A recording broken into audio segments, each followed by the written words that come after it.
Welcome to Appreciating the Entrepreneurial Journey, the podcast for business owners who want to see around corners and thrive financially. Your host is Cannon Carr, CEO and business owner at CornerCap. Tune in every week for lessons learned from the trenches of entrepreneurship, business success, and financial independence.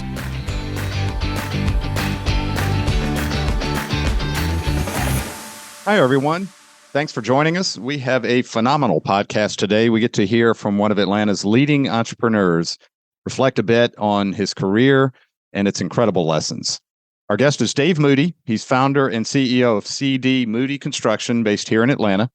They've generated over about $3 billion in projects over 3 decades. In fact, this April, I believe it's their 35th year of being in the construction business. They're one of Atlanta's top private companies. They've worked on landmarks like Mercedes-Benz Stadium, the Morehouse Leadership Center, the Olympic Stadium and Turner Field, the Cyclorama and the Atlanta History Center. The list goes on. Dave also recently got back from a hike up Mount Kilimanjaro, where he'll talk about it. And he pushed his body to beyond its physical limits and also had moments of deep spiritual reflection. And he brings back messages for us all as entrepreneurs and individuals. It's a great podcast for anyone thinking of starting a business or in the midst of major challenges as a leader and business owner, or just trying to be their best self. This podcast will inspire and uplift you. Here we go with Dave Moody. Dave, thanks for joining us on the program today. I want to start with the fact that, I've heard you say you've considered yourself an average student at Morehouse, which I think gives all of us hope. And you started out as an architect, and you weren't necessarily looking to start your own business. So how did you become an entrepreneur way back when? I'm one of those folks. First of all, Cannon, thanks for having me on your show. Absolutely.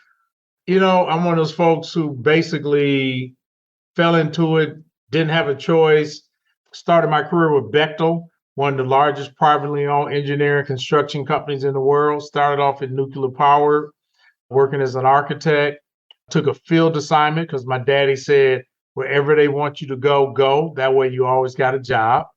And the chief came down one day and said, hey, I need an architect to go to one of the nuclear power plants.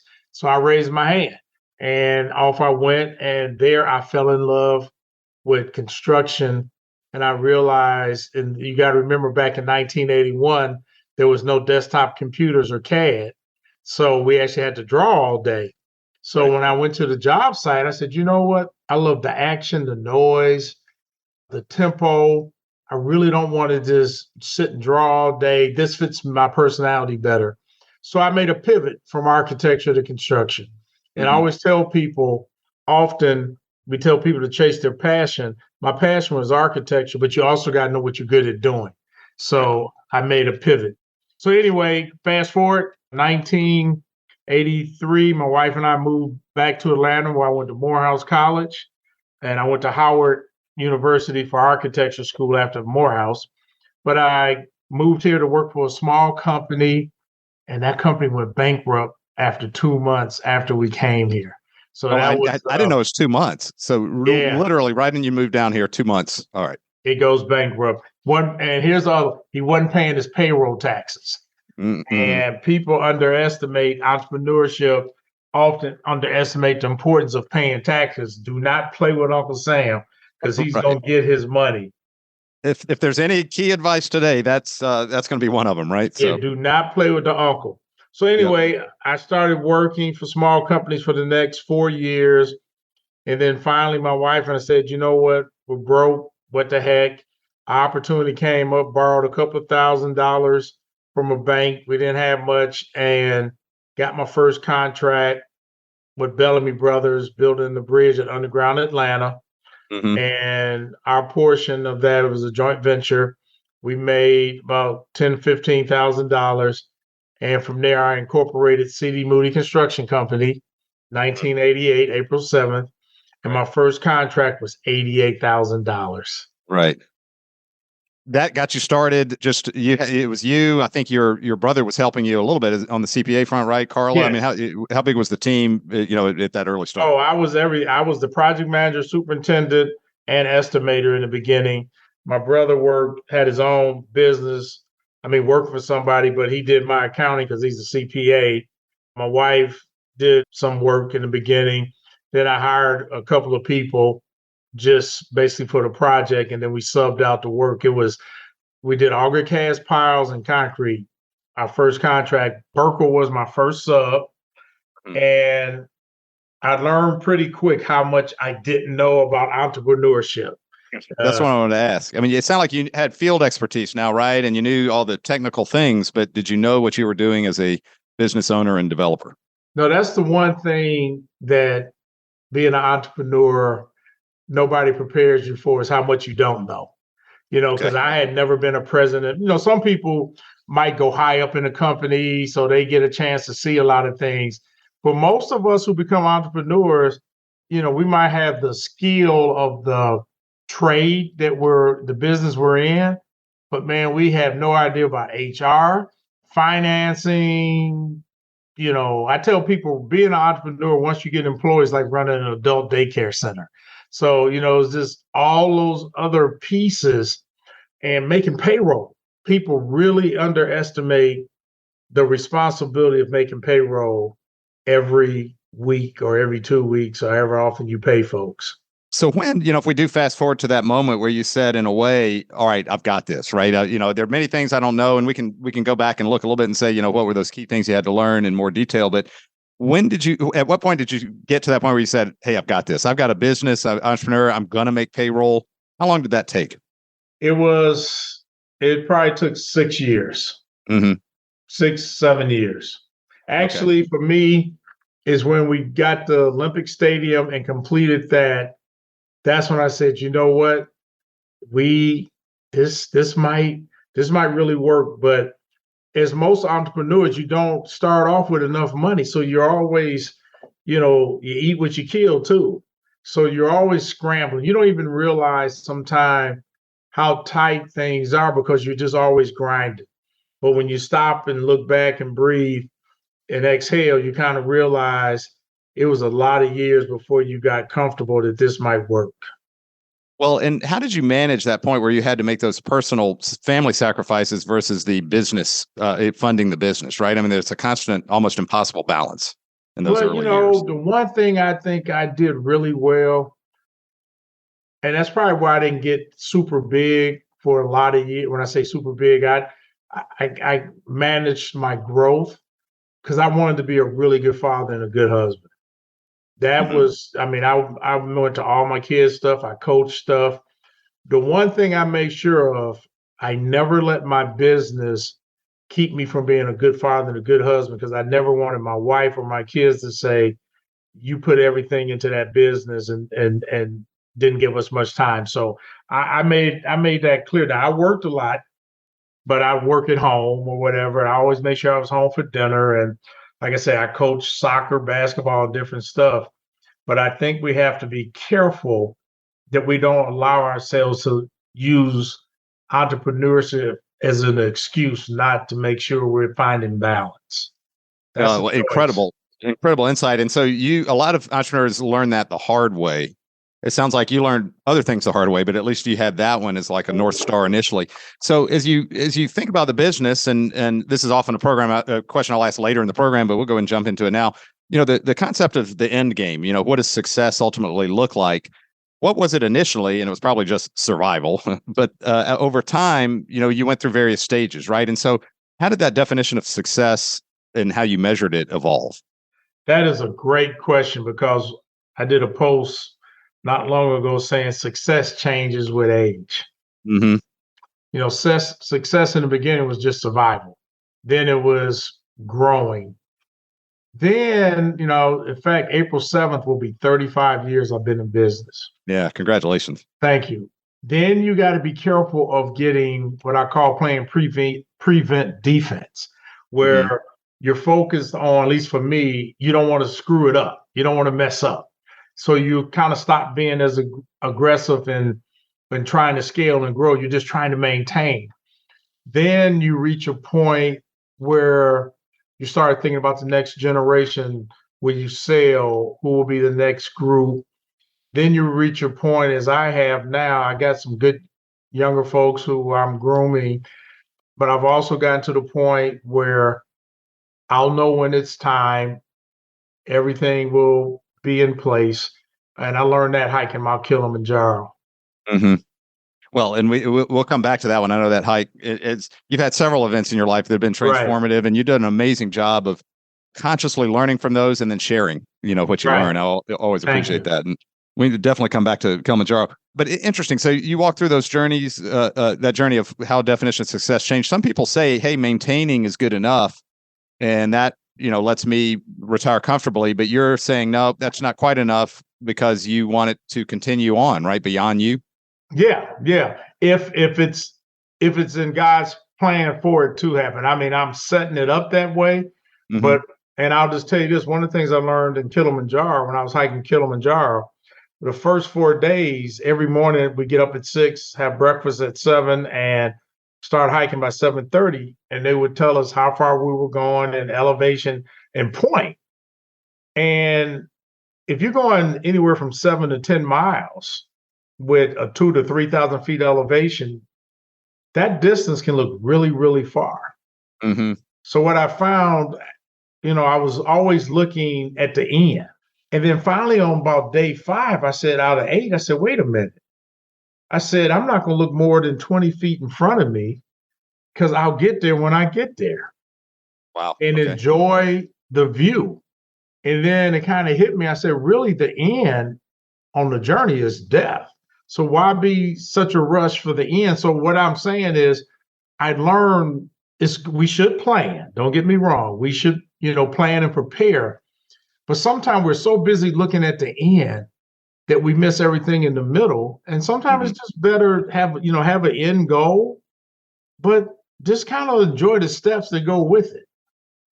And that made my hiking a lot better when I did that because I didn't look at the end anymore. I just looked 20 feet in front of me. And before I knew it, after a couple of hours, I'd be halfway or, I'd make some major distance. So that's kind of how I realized I had to look at life too. Well, and as you look at even on the business journey, does that same thing apply as CEO and leader of the company? Yes, very much so. I mean, like I said, I have things in place, like if something happens to me and those kind of things, and I'm grooming next generation.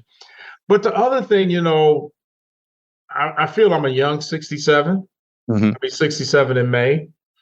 And then I look at, Warren Buffett and all these folks who still working in their 80s. As long as it's still fun and I'm creating opportunities for other people and grooming that next generation, and until I feel I need to get out the way, I'll get out the way. But as long as I'm enjoying it and I'm not blocking growth for others and they Hmm. want me around and, providing leadership opportunities for others, I really don't have a retirement date or a date that says I need to be out of here. Yeah, no, wonderful, and you've got the energy to do it. I'm curious though. But you brought up a good point. How do you how do you allow yourself to keep evolving as a leader so that you're not blocking growth for the next generation to create their future? I think the key thing is being humble and being a realist. Like, you won't keep good people if you don't give them opportunities for growth. Hmm. But do the things that you do well, and which for me is I call myself a professional cheerleader, Hmm. and problem solver and go out there and beat the bushes. So I don't get in my folks' way who run the projects and do their stuff like that. I only get involved they need me to. I focus on the things that I do well. And that is making sure we have what we need and keeping them motivated and making sure we're ready. And then, I mean, I can see myself eventually just kind of being maybe chairman or whatever they want me to do, but it will evolve in the way it's supposed to evolve. Absolutely. Well, thank you for sharing that. That wonderful there. I wanted to pivot just a little bit. So a lot of the themes we talk about in this podcast series is how inevitable transitions happen to businesses and how you Right. navigate through those both professionally and personally. So as you think back, I mean, what were some major transitions and disruptions to your growth journey that you encountered?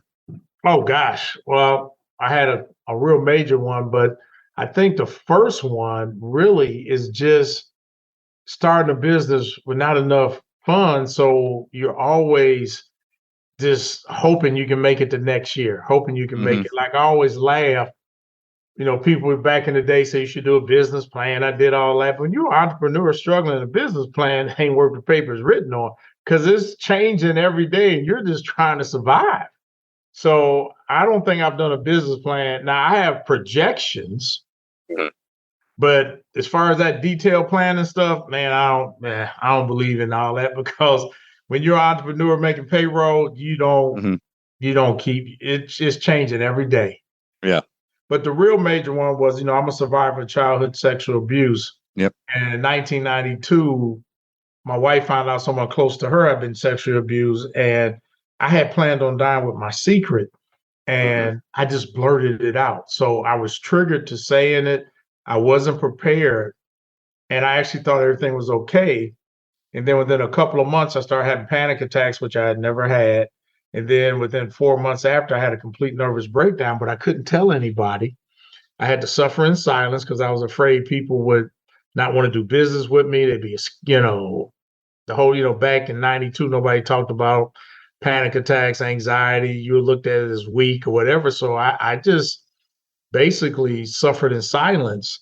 And finally, in 2012, I started speaking up because nobody should suffer in silence. I think that's the worst thing we can force a person to do is to suffer in silence for something that they had nothing to do with, just happened. And that's really affected me running a business too, because I wrestle with anxiety and always powering through for the last, 26 years to 2020 when I finally decided to get a trauma therapist because I was tired of powering through. And I did cognitive behavioral therapy. And that's one of the reasons I did the hike of Kilimanjaro. And actually, when I was doing Kilimanjaro for the first time in my life, I felt like that weight of that past was finally gone. So actually, I'm really running my business for the first time where I'm not carrying that weight of my childhood trauma and wrestling with anxiety the way I used to. So this is all new for me. So that's another reason why I'm not looking to retire soon, because I want to see what can I do with that being gone.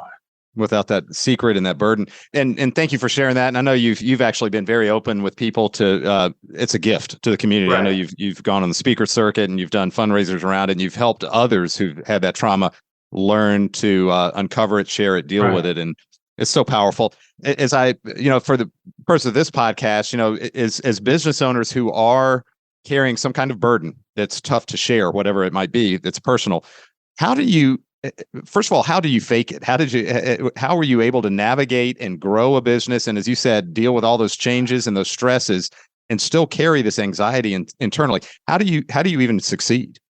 One thing I say, God had a plan for me because I really don't see how I did it. But also, all of us are very good at wearing a mask.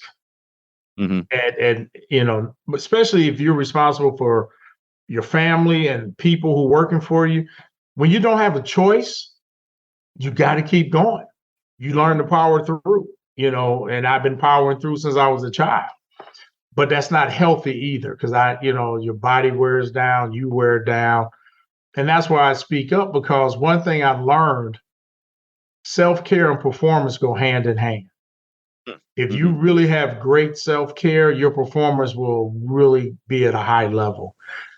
A lot of times, people who deal with trauma or deal with some type of mental health thing, such as anxiety or panic attacks, we might excel, but we still haven't reached the level we really could be because we spend so much time wrestling with that too. And self-care, performance go hand in hand, but also often failure drives us. We don't want to fail. We're too driven we just don't want to fail because this would be like the ultimate no to us. So you feed off a lot of things, but those things aren't really healthy because they can't be sustained long term. So, as you reflect on your journey of sharing that, learning from it, is today an easier, more accepting environment to do that in than it would have been 20 years ago? Yeah, I think it's become much easier. because more and more people are talking about it. And COVID also created a lot of that, where if you notice, people are really now focusing on what COVID has done to people's mental health, and especially children. Mm-hmm. And childhood sexual abuse is really spoken on now, and realizing that it's trauma and PTSD and all those things that it impacts adults. Because what we have a bad habit of saying is children are resilient, but we forget they become adults. And if you haven't dealt with certain things, eventually, you're going to deal with it somehow. So your advice then to, those carrying a burden like that would be, self-care, and in that being, find a way to share the burden. Yeah, I don't care what issue is.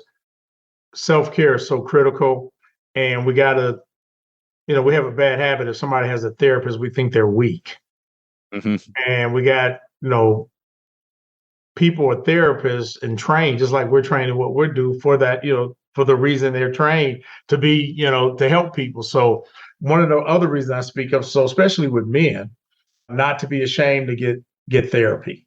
Because we all got a story. Just some of them really impact us more than they impact others. All right. Absolutely. Well, thank you for all you've done there for so many people on that. And I know you've touched many lives there worldwide.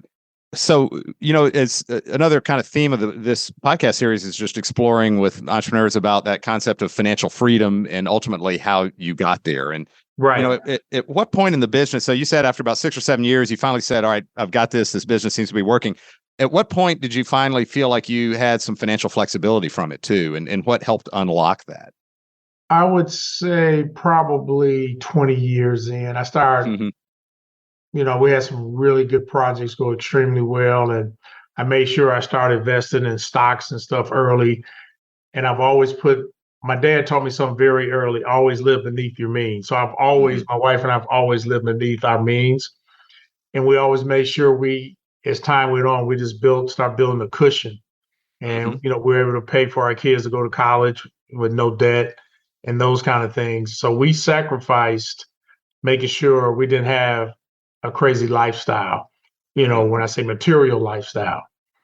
And we still live our lives that way.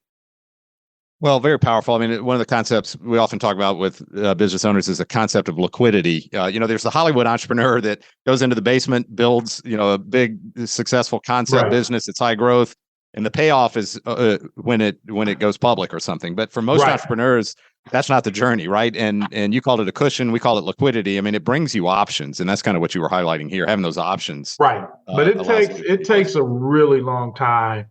When I say a long time, you have to start building slowly but surely your cash reserve, putting a little money away. My dad taught me something very early too. Save something every paycheck, whether it's $10 or not. In a year, if you're putting away, $10 a week, you got $520 at the end of the 1 year. And before you know it, you'll have a couple thousand and that kind of stuff. So the funny thing is, I know a lot of people have a number. I've never had a number. Mm-hmm. I'm never like, when I get to this, I'll feel good. Or if I have this, I'll know I've made it. I just never had a number other than being able to take care of my family, put money away, give, to worthy causes. And as you get older, you realize you ain't taking none of it with you anyway. So, great point. So you got to be real careful. I always tell people, don't chase money, chase being good at what you do. Because if you're really good at what you do, you'll make money. And I've known people who had a ton of money and don't have any savings because they spend it all. And I've known people who've made 60, 70, 80,000 a year who got 2 or 3 million because they start buying real estate, little things like that. So the real thing I tell people is it's not how much you make, it's what you do with what you have. Yeah. Wonderful insight. And it's interesting. So, right, the number didn't motivate you. For some people, it does. For some, it help in planning just to create making choices and spending. But for you, and I'm not surprised you said that, right? For you, I think it's more what you're creating, what you're pursuing, what you're representing, and just I won't say the thrill of the chase, but being able to do good work benefiting others, along the Right. way. I mean, that seems to be what your calling would be. But the other thing is when you also, my wife and I, there was a time after we had a couple of kids and she went back to nursing school and became an RN so so we could have a steady income when I became an entrepreneur. When you go through being really broke, like we on the weekends would hope we had $10 available, you kind of start realizing it doesn't take a lot to be happy Mm-hmm. financially. So once you kind of learn that, it's easier to save money and have money put away. But also, we never have had a lifestyle that we had to live to make us feel successful. We didn't have to have, you know, the top of the line, this top of the line, that. We built a house 28 years ago and we've added on to it over time and did different things. But we always stay within our means that if something would south, we'd be okay. Mm-hmm. So it's that cushion you talked about, which is so Right. key. So, I mean, now, excuse me cutting you off, but as an entrepreneur, all of us are just one bad project of being wiped out anyway. So, right. Until you get to a certain point, we're all one project from being wiped out. Right. Well, and you've reminded me, I mean, was there ever a project you wished you didn't do that you did? And you're like, Of course. right. And how do you learn to shut that off quickly and not have it linger too long? Because you don't have a choice, but the one thing I learned is to stop beating myself up. Because here's the thing that I also learned. Not everybody, and I hate to use words good, but a lot of people are out to try and beat you. And if you're a good person like I am, and I know you are, sometimes you don't have your, what I call street sense up. And not every client's a good client, and there are going to be times where things just don't go right. I mean, and it's nobody's fault. It's just, there are going to be times where projects and things, they just seem like they don't go well. But as long as you got more wins than losses at the end, then you did okay. Right. No, absolutely. Well, maybe one or two other questions, and we can kind of wrap. But when you do think of that financial freedom as part of that journey, I mean, what does that ultimately mean to you? Financial freedom to me is one, if I was to leave here today, I'd be able to leave something nice to my children and the next generation after them, hopefully. When I say nice, they still have to work, but they'd have a really good cushion. My wife would be okay. Financial freedom to me is, like I said, when you've been super broke, and financial freedom is, unless something really crazy happens, you're okay. Right. You can take good trips once a year or whatever. You can help others. You can help your children. You can help your grandkids with things. So financial freedom to me is, as long as I don't do nothing crazy and the world stays halfway balanced and, no crazy projects happen, we'll be able to leave some wealth for the children. But more importantly, my wife and I won't ever have to ask the children to help us as we age. Yeah, absolutely. Well, I'm often curious to hear what advice, as we close the segment, what advice you'd either give to your younger self or to other entrepreneurs. I think in a way you've given the best advice early. I mean, one, payroll tax, and then two, certainly self-care.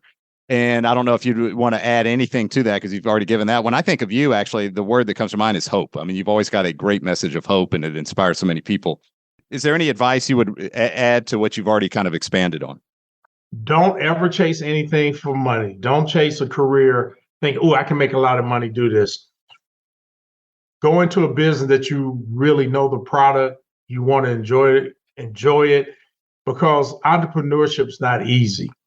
The other thing I would tell people, becoming an entrepreneur requires a lot more of you than you realize. And what I mean by that, even when you're doing well, you never get to turn it off. Yes, I take good trips and different things like that, but I am always thinking about the business. I'm always thinking about, when this project is done, what do we have next? If something's not going well, how do we solve it? What's the impact?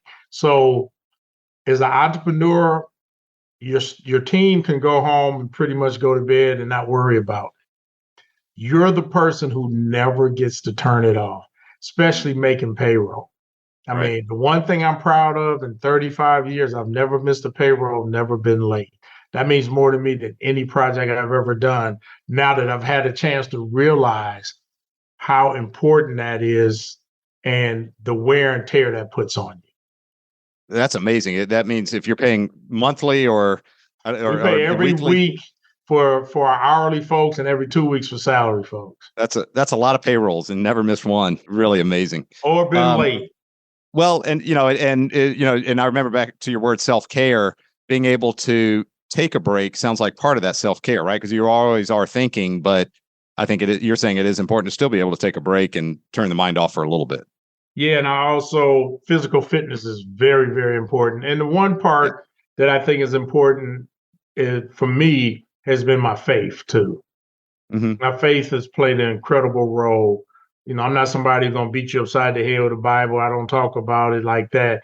But my faith, and I'm a firm believer, let your actions show your faith. And my faith has really played a big role, especially when I was down. In fact, it was interesting. I was on a Mount Kilimanjaro one day, about 15,000 feet. I was having a discussion with God just about life. And God's answer to me was, I've never left your side. Look at where you are now. You're standing on Mount Kilimanjaro in Africa. Mm-hmm. Then I just kind of reflected back, like, yeah, I've had some tough times. I've been down and I've had childhood trauma, but look at my journey. And I'm still standing. I'm still here. So those are the kind of things, as you age, you start really appreciating. And that's why I tell the advice I give folks is to be present. Mm-hmm. Be present. So often in entrepreneurship, and I was guilty of this at times, I would be with my family or something, but I was physically there, but mentally I was thinking about something else, the project or an issue. And you really got to learn how to be present, because before you know it, if you have children, they're going to be grown and gone. And, your spouse and you will be aging, and you don't want to have any regrets that you missed a lot of things, not just physically, but mentally, because you weren't present. So be present in everything you do. That's wonderful. Totally agree. And it's going to be a reminder for me starting today when I go home and watch baseball. Well, Dave, awesome. I love hearing how you've constantly not only maintained hope, but and faith may have been a big part of that as well, but how you're continue to have high energy and re-energized about the business. I mean, I love how Mount Kilimanjaro has helped you release some of the past, and you're still passionate about what you're doing. So that's great. I love that. You've done Kilimanjaro. What's next? Do you have a what's next? I think my wife and I are talking about doing El Camino maybe next year. Wow. Yeah. Okay. And, I got to 15,380 at Kilimanjaro. I got to base camp. I got 6 hours from the top, then my blood oxygen dropped. Yeah. There's a part of me that thinks I might go back in 2025 and get those last 6 hours. I haven't decided yet. Can you fast forward right to base camp and start there, or do you have to you're gonna have to go back up? You got to do the whole thing. But I tell you what's funny. No shortcuts. When I got to base camp on day 6, I saw helicopters making emergency evacuations for 3 different hikers. Mm-hmm. And the guide said, man, they cost $8,000 if they have to do a medical, but $3,000 if you just want to hitch a ride. And I almost went, do they take American Express? Because I almost spent that $3,000 and caught a ride. But I said, Dave, you can't do that unless there's a health issue, because how do you justify quitting just because of discomfort? Mm-hmm. When you tell people don't give up, don't quit. And the other thing I really learned, and this is in business and everything from that height, when you are doing something that gives you a lot of discomfort like Kilimanjaro does, even though I trained for 9 months, when you don't really have to do something, it doesn't impact your family or your business, it demands a lot of you not to quit. Because there were times I'm like, man, I could be back at the hotel in a hot shower. And reach for comforts. Yeah. I'm like, and you're doing this. Why are you doing this? Why are you subjecting yourself to this? And I said, because you can't quit. I only quit I quit one thing in my life. I quit my senior year in college, the football team, gave up Yep. a scholarship. 2 days later, I went back because I got upset with the coach, the new offense coordinator, and the head coach who had recruited me and gave my scholarship said I couldn't come back. I was going to have to live with that decision. And that's the one thing I quit in my life that I'll never get over because I never got to play my senior year because I got frustrated. I didn't manage it right. And there are some things in life, if you quit, you'll never get another chance. So I'm very cautious to ever quit anything. That's why I didn't quit on Kilimanjaro. Yeah, no, it's amazing. And, for those, you brought it up, most people won't get a chance to hike Kilimanjaro. It sounded like you were constantly fighting that physical discomfort, and you survived and made it up to the base camp. And you got up to within, you said, 6 hours of the top. Is that right? Yeah, I got to 15,380, and then I had to go down to 13,000, but I made all 8 days. Yeah, you made all 8 days, and you left on your own power. Right, and that was my other thing. I said, God, let me walk in and walk out on my own 2 feet. Well, the victory, I mean, you pushed your body to the limit and probably beyond it. And, yeah, I did. And you've learned, and you came out with still walking. And well, maybe one day you'll do that one or El Camino. I look forward to hearing about the trips. But Dave, thanks for joining us today. These are just awesome insights. They're priceless, and your message of hope and everything you stand for is just so great. So thank you for being with us today. Thank you for having me. Love it. All right, we'll talk soon. All right, be good. Hey there, Ken and Carr back with you. Really appreciate Dave Moody being with us today. He's a friend and mentor to me, but also just so many people. And you can see why. He's one of those few people who can talk about the toughest, darkest times with a message of hope, resilience, and determination. I mean, he's very inspiring and uplifting. So really enjoyed my conversation with him today. I thought I would just point out maybe 3 things. I mean, it's hard to summarize that interview really, but just kind of 3 things top of mind for me. First, it was interesting to hear him talk about how his definition of success changes with age. Of course, entrepreneurs, we all feel this journey similarly, but hearing his words describe it puts it in perspective, starting with a mode of survival and moving into growth, hitting that period where he said, I just don't want to screw it up, right? And then ultimately moving to creating a legacy. Interesting hearing him talk about his journey from being a technical expert who didn't really know much else about a business, growing a business, managing a business, to ultimately moving into the key decision maker, and then moving beyond that to just simple cheerleader and problem solver for his team. It's just wonderful there. It was interesting, he's in true Dave fashion, it's the spirit of it, right? He's not operating on a detailed business plan. He does have projections, but it's really, he knows what is important at each step and then conducts himself that way and leads his team that way. Finally, I thought it was just 2 quick points, how keeping balance with family was always such a driver in his early days and still to this day. And he didn't grow his business as fast so that he could be with his family. And then, of course, the lesson from Kilimanjaro, reminder to be present. That is a definition of success for him. It's not the end game, and it's not even, he's like, quit focusing on 2 to 3 miles ahead. Just focus on what's right in front of you. That's one of the things he learned at Kilimanjaro. Important not to lose sight of the end goal, but be present in the journey along the way. Just so wonderful. It's interesting hearing what it's not either, what success is not. It's not chasing money, and it's not a false lifestyle. So Dave is absolutely as authentic as they get. The second thing I just really found wonderful was his point about how self-care leads and is key to optimal performance as a business leader, but also as a person. As he said, entrepreneurship is hard enough. It takes a lot out of you. Don't make it even worse by carrying a personal burden that is really bringing you down. He talked about how he kept a secret, at first ignoring it, but finally it bubbled up, created anxiety, stress, fear. He says it wore him down. It took him 30 years to come to terms with that, and he's spoken freely about it. So he shared the story with many and inspired many. And of course, I love how Kilimanjaro kind of brought that to maybe the ultimate, I won't say closure, but ultimate release for him. And just reminds us all, don't ignore something like that. Ultimately, get help. Don't wait. Have courage. Have honest story with it. Have hope. And he said therapy is okay, particularly for men. I just thought that was a wonderful point. And how Dave now comes back re-energized and refreshed at the age of 67 for more. and it's just wonderful.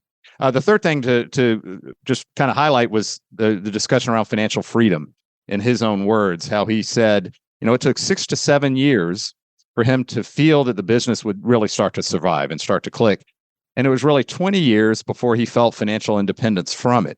And as he talked about it, for us, our framework, we call it the 3R framework, that deals with, how do you reward yourself? How do you reinvest in the business? And how do you repurpose for diversification?